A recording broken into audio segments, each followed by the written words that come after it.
welcome to the uni series. On to this topic, we'll be looking at the higher you go in your studies, the challenging courses become. So briefly, let me give you my experience. From the time that I started, which was like first year, pre-clinicals, clinical years, it's like the higher I went, the more challenging the courses became. More courses were added on, more information was added, and to be quite honest, the only academic year that, or rather the easiest academic year for me, was first year, because it just became challenging from then on. It reached a point where all I wanted was to reach that 50 mark target, so that I could clear and get to the next academic year. That's how tough things became. So, the lesson I learned from this is that the higher you go, the more challenging things become. It doesn't get any easier. The more information you learn, the more responsibilities are added onto you. It gets tougher, it gets harder. And that's one lesson that I learned. And I also learned that there were factors that led to how challenging things became, right? And some of these factors were that the change of courses, more courses were added on, and not only that, it meant more information was added on, right? So, and also the change in lecturers, so it means you had to adapt to their way of lecturing, to their way of examining. So those were factors. That's one of the factors that led to the challenge that I had. And then secondly, it was also going through life. I mean, remember when you're in university or in college, like you're in your early 20s and all that, you're beginning, you're starting out, you're figuring your life, your identity and all that. So like life coupled with studies, and it's like the higher you go, the more things you learn, the more it becomes chaotic at that point. So that's one of the factors that became, or that led to the challenge that I had. And another factor is that lack of understanding how best to maneuver a particular academic year. I just didn't know. Like now when I look back, I just didn't know. I didn't know how best to maneuver my studies, to maneuver how what I was going through in life. It became a lot, and in turn my studies were affected, and not only that, but also how I performed when it came to exams. So I just didn't know how best to maneuver particular academic years, and how best to grasp info and to make the most of them. So those were the factors that led to the challenges that I faced. So what I could have done better, right? One, I believe having proper stress relievers. Like why you identify, because here's the thing, when you are studying, right, university, college, yes, you have got your studies, but sometimes it's life and all that. And there'll be moments, so long you are a human being, there'll be moments when you are stressed, moments when you just can't take it. And it's at that point when you tend to get involved in other things so that you can feel better, recuperate and get back on track. So having proper stress relievers is very important. There are all sorts of stress relievers. There are those that they could relieve you but then kind of have like a negative effect, and then there are those that will relieve you and make you feel so refreshed. So you need to figure out what stress relievers work for you best, right? And that's through learning, like, okay, this helps me, this doesn't, and learning from your own experience, but also other people's experiences, and trying out things of what works best for you. So having proper stress relievers is something that I wish I had known how to do very well. I would do things here and there, but I could again get back into that low where I just didn't understand. I wasn't getting a grasp of things. So that's one thing I wish I could have done better. The other thing was knowing how best to maneuver a particular academic year. There were certain academic years that, of course, more courses were added on, but with proper understanding and all that, you know that okay, this is a relaxed academic year. But I didn't do it better. I didn't do it any justice that particular academic year. So there are things I could have done, things that would have made like my after the varsity years a little more better. So I didn't have a proper understanding of academic years. And another thing that's coupled with that is also just learning from others. It's very important. Okay, yes, you can ask. The moments when you just ask other people like a by the way thing, like, okay, how did you do this, how did you do that? But when you are intentional because you want to better how you do things for yourself, it makes it more impactful for you, because you're like, I want to do better, I want to maneuver this particular academic year way better. If your previous year was not as good, but this particular year you want to do better, so you learn. Ask others and be intentional about who you ask and what sort of questions or information that you ask. Remember, it's not only your academics, but it's your life. So if you find that your life is the one that led you to be more stressed and all that, ask, how better can I maneuver my life? How best can I do these other things, right? So that's one of the things I could have done a little more better as well, is intentionally seeking help, intentionally asking others so that I could do better. And another thing that I could have definitely done better is studying every single day. Like, even though I don't feel like it, at least I even do one page. That's something. But what would happen is, because also remember, lack of having proper stress relievers. You find that you're so stressed, you just want to rest practically, like not even one day, the whole week, because you're just that stressed. But days are moving, you're heading towards your exams, so you really like you can't just say like, okay, I won't study, because work will pile up, and the more it piles up, the more difficult it will become, for you to study what you're supposed to study, for you to go through those papers.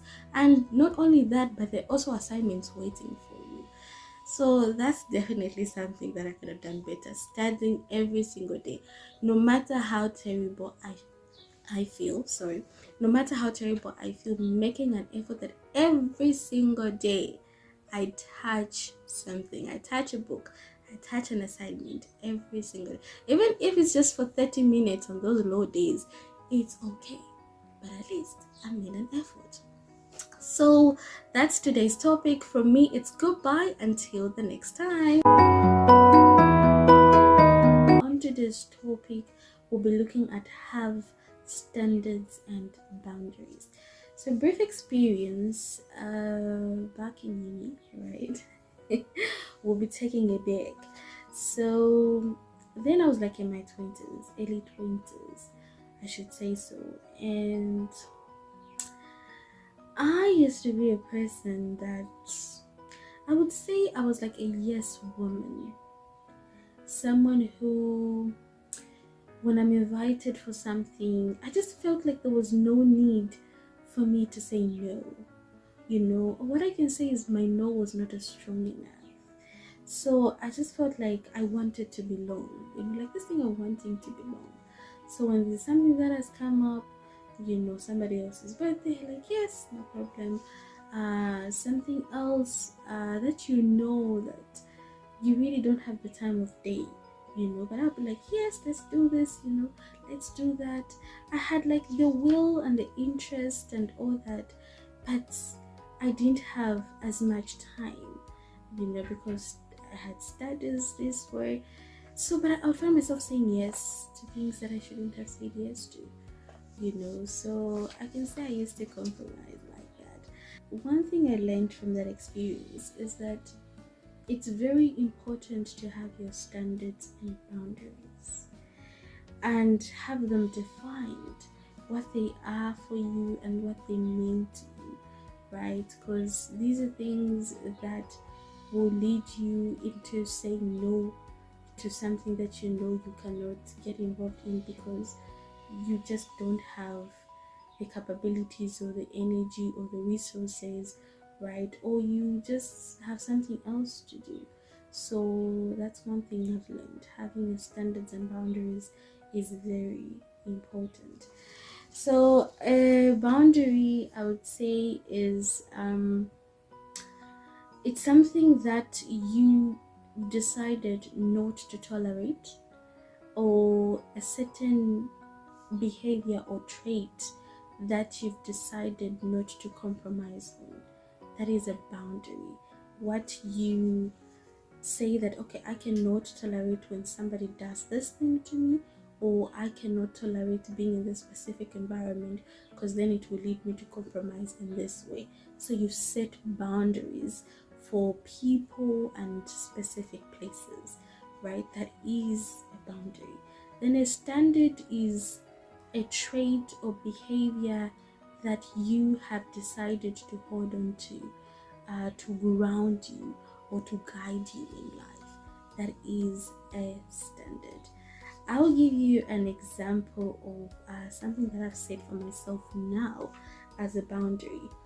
I have decided that there will only be specific events that I will attend, let's say with regards to like weddings or kitchen parties, just because I knew you, like we're in the same class like that, it doesn't mean that I should attend your particular event, or be part of a committee where I know like I don't have the finances to be part of that committee. So then I might as well say, like, the ability to even say like no. So for me, that's a boundary. When you and I are not that close, I don't want to be part of your committee contributing what I shouldn't be contributing. So that's a boundary I've set for myself. And two, a standard that I've set for myself is in everything that I do, like hard work and smart work, like working together, these two. For me, that's a standard that I have because I have seen the results of hard work. Like from the time that I was in baby class, going through grade 7, grade 12, and all that, it was hard work, right? So that's a standard of mine, and coupled to that, I've added on working smartly, right? So that I should have a mind to learn, and with what I learn, then I'm able to add on some things that help me to be better. So that's a standard that I have: hard and smart work, right?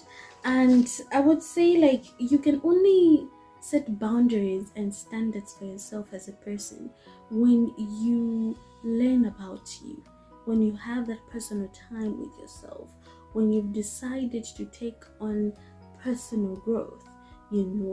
That's when you can know what sort of boundaries and standards that you want to set for yourself. And the thing about boundaries and standards is that once you set them, they rarely change.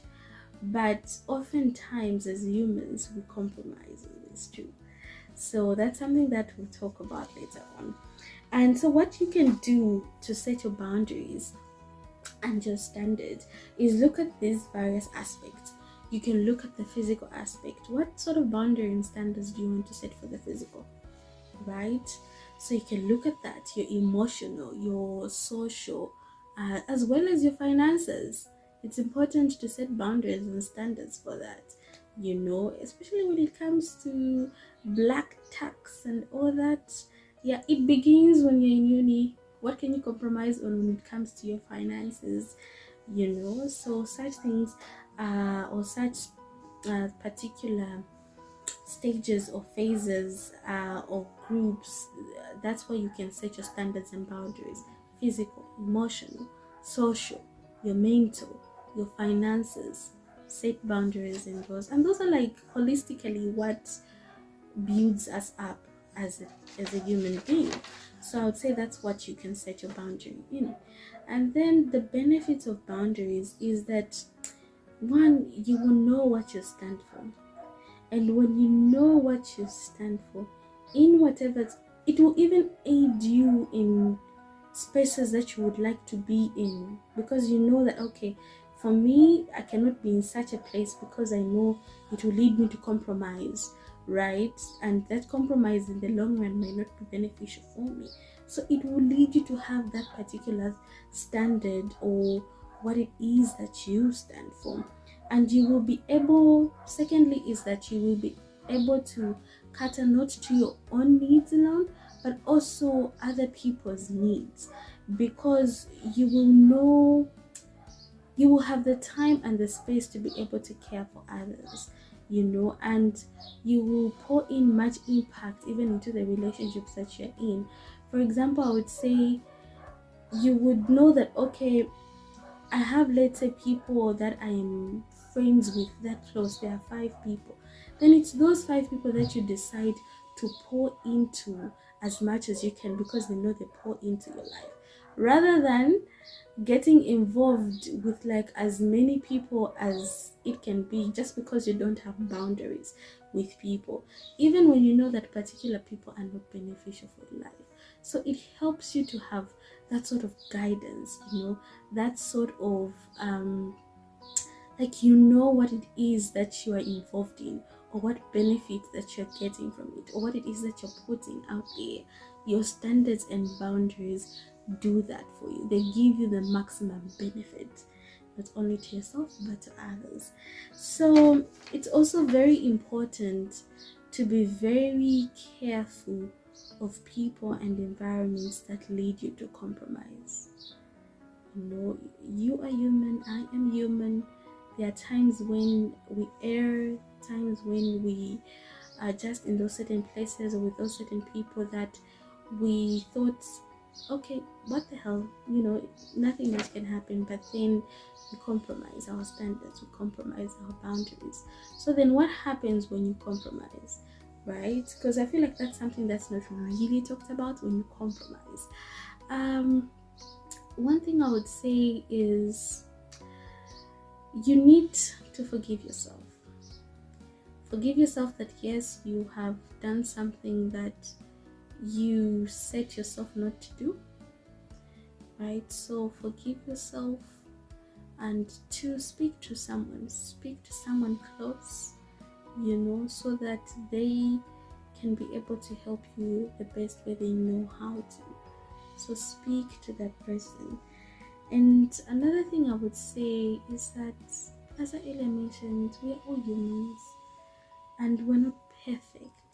So sometimes we'll not always get things right the way we would like to.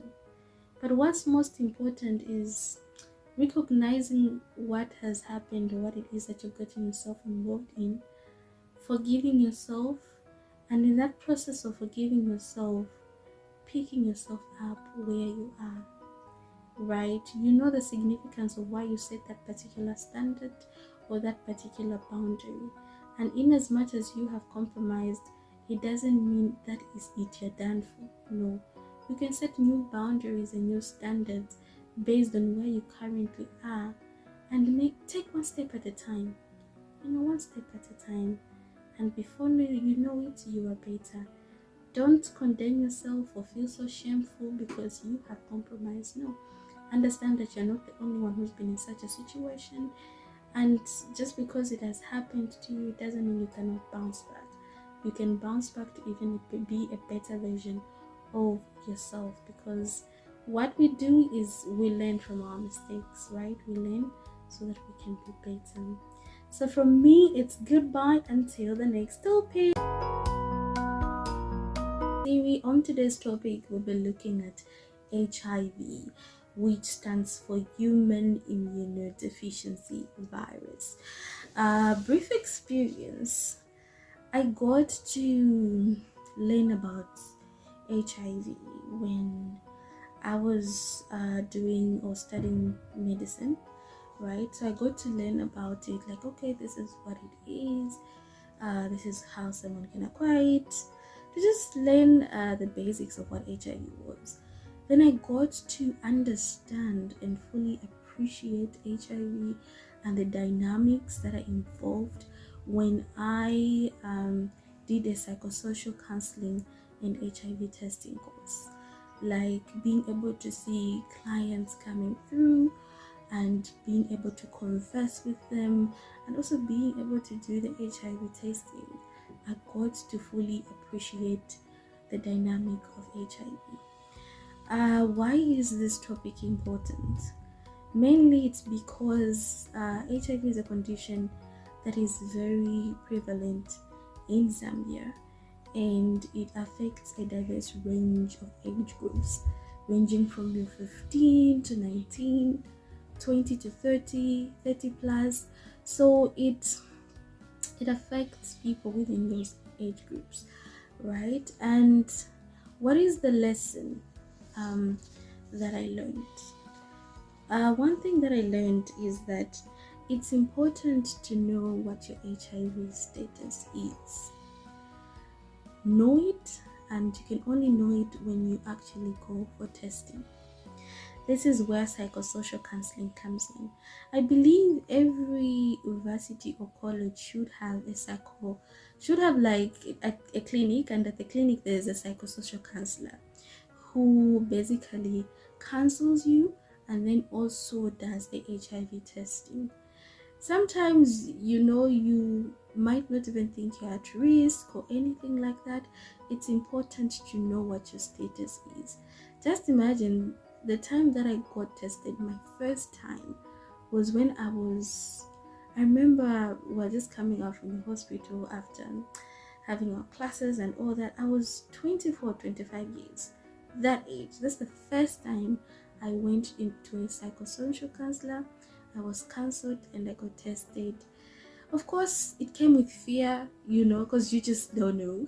It came with fear, but I was so glad that I did that, and I would encourage, wherever you are, go to the psychosocial counseling room and get to know what your status is. So number two, or secondly, it's important to know your partner's status.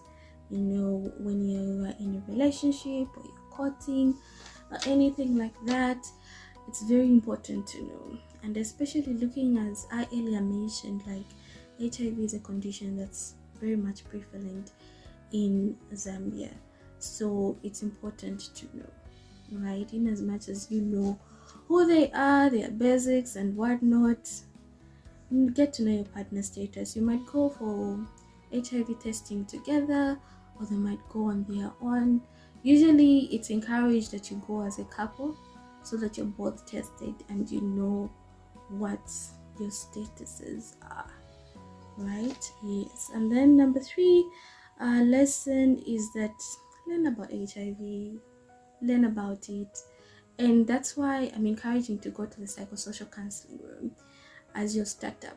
If you know practically nothing, or what you know is what it is and how it's transmitted, the psychosocial counseling room gives you that ground where you actually get to fully appreciate HIV and what it's all about, because you will be counseled. They'll have a pre-counseling test where you actually talk and you confess, and everything that you say in that room is very much confidential. It doesn't have to go anywhere. It stays in that room, so it's like you're open and you share about your story and all that, and then you get chatting, and the counselor does what the counselor has to do best in order to help you. So learn about HIV, right? You can learn about the transmission, how exactly is it transmitted, and also get to fully appreciate what then happens when someone when they find you that you are HIV positive, right? Then what happens? It's important to know. Then you get to know that HIV is a condition that can be managed. So long you do ABCD, you will be able to be taken care of and you'll be good. Like, you will learn more about that. What sort of medication are you supposed to take? And then the medication that you take, when it has side effects, what are you supposed to do? And all those things. Get involved, get interested, ask the questions, right? Go to your clinic, go to your psychosocial counselor, learn, and not just learn about it when it's just I don't know, but it's important to learn about it. That's what I would say. So another thing I would say is, or that I would include in this particular topic, is the benefits. What are the benefits of you learning about HIV or knowing about HIV? One is that you will be able to make an informed and firm decisions, right? You will know um, how to care for yourself, and you will, it's very important to know information is power, and it's key to how one person maneuvers through life. So when you know, you will also, it will help you to relate with, let's say, colleagues or friends that you know have this particular condition, right? Even how you carry yourself as well, you will learn more about it.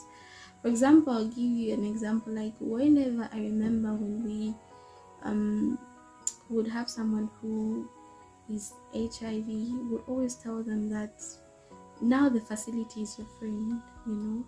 Whenever there's anything, you are dating, you're in a relationship, you come here, right, with your partner. Like the facility becomes your friend, you know, where you're able to get information easily, your partner is also educated, you know, and you learn about the possibilities of how someone who is positive can have an HIV negative child. As I've said, HIV is a condition. You know, a condition, what does it mean? It means it's something that can be managed, you know, and it's a dynamic topic, and that's why I've brought it up. It's very important in your uni days. You need to know about HIV, you know, and especially when you're in university and college, and there are a number of things that happen and a number of things that go on there, from the relationships that you have and the things that you get involved. So you need to know about it and get informed. You will feel empowered and you will make better decisions and choices for yourself. From me, it's goodbye until the next topic.